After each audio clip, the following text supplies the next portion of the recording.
8h19 sur Europe 1. Dimitri Pavlenko, place à l'édito éco. Bonjour Agnès Verdier-Molinier. Bonjour Dimitri, bonjour à tous. Agnès, vous étiez mardi soir face au président de la République. Alors vous l'avez interpellé sur le sujet des normes qui de plus en plus envahissent le quotidien des Français. Et oui Dimitri, dans mon livre Face au mur, j'avais déjà listé les plus de 70 codes en vigueur que nous comptons en France. Alors on ne va pas tous les citer, urbanisme, santé publique, sport, recherche, etc., etc. Quand nos voisins européens ont globalement moins de 20 codes.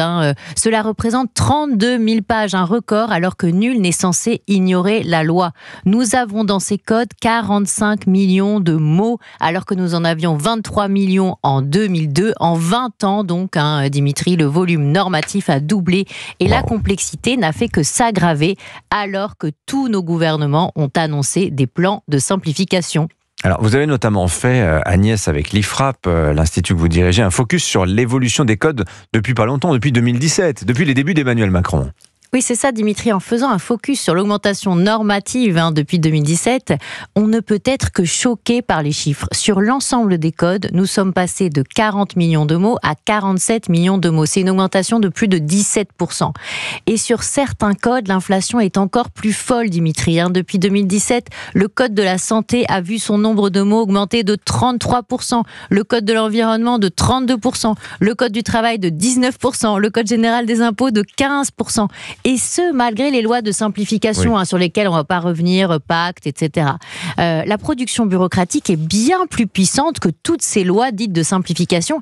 En réalité, c'est un choc de complexité que l'on vit. Alors, vous avez partagé quelques exemples ubuesques avec le président de la République. Oui, le délire normatif des zones à faible émission, qui visait pas moins qu'à interdire à 20% du parc de véhicules roulants en France de rentrer dans les plus grandes métropoles. Bon, aujourd'hui, ça a été mis sur pause, sauf à Paris et à Lyon. Mais les Français n'y comprennent plus rien. Et ce n'est qu'un exemple parmi tant d'autres.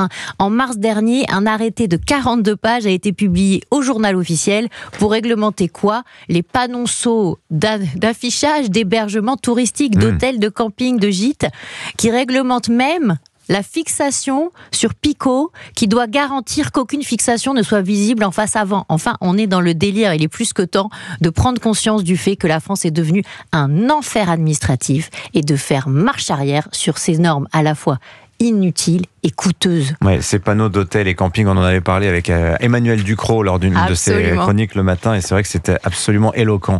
Merci beaucoup. Merci. Signature Europe 1, Agnès Verdier-Molinier. Merci Agnès. C'était l'édito éco avec Banque Populaire.